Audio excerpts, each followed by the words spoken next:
Bismillahirrahmanirrahim. Assalamualaikum warahmatullahi wabarakatuh. Salam jumpa kembali dengan channel Dunia Fana News. Suatu negara pengekspor untuk bisa menembus pasar ekspor ke Malaysia tidaklah mudah, sebab selain Malaysia juga negara yang mempunyai produk ekspor berkualitas tinggi juga harus bersaing dengan negara-negara pengekspor lainnya yang sangat kompetitif.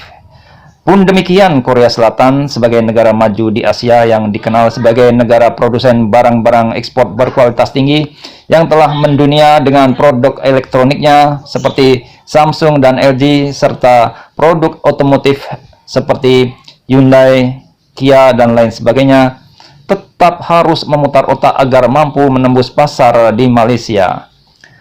Harian berbahasa Inggris The Korea Times memuat berita tentang strategi khusus perusahaan Korea agar bisa menembus pasar ekspor di Malaysia dengan tajuk berita Korean firms should to diversify into Malaysia.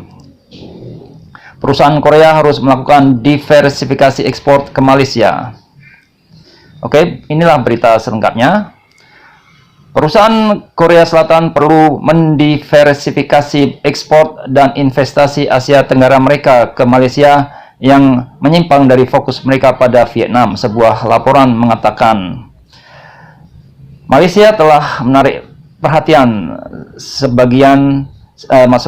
Malaysia telah menarik perhatian sebagai tujuan ekspor dan investasi yang menjanjikan serta sebagai sumber pasokan karena Amerika Serikat telah membuka kemungkinan untuk mengenakan tarif pada barang-barang Vietnam melalui penyelidikan valuta asing, kata laporan dari Asosiasi Perdagangan Internasional Korea.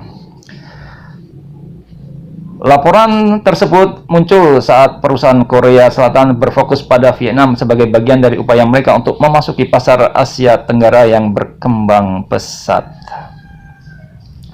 Tahun lalu, Vietnam menyumbang hampir 51% dari ekspor Korea Selatan ke Perhimpunan Bangsa-Bangsa Asia Tenggara atau ASEAN dan mengambil sekitar 47% dari investasi langsung luar negeri Seoul di wilayah tersebut.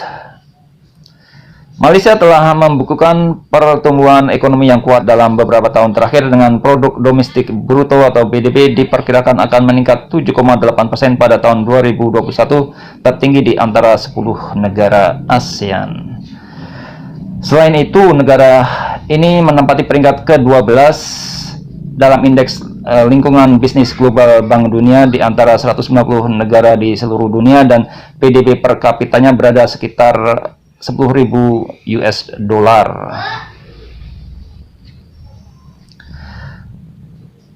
Dan selanjutnya adalah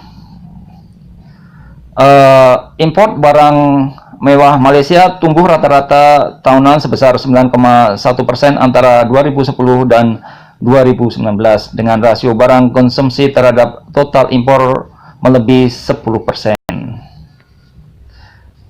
Barang-barang listrik, produk elektronik, dan semikonduktor mengambil hampir 38% dari impor produk setengah jadi Malaysia. Tetapi pangsa produk Korea Selatan turun menjadi 4,7% tahun lalu dan 4,7% tahun lalu dari 8,7% pada tahun 2010 menurut laporan tersebut. Ini akan menguntungkan bagi perusahaan Korea Selatan dan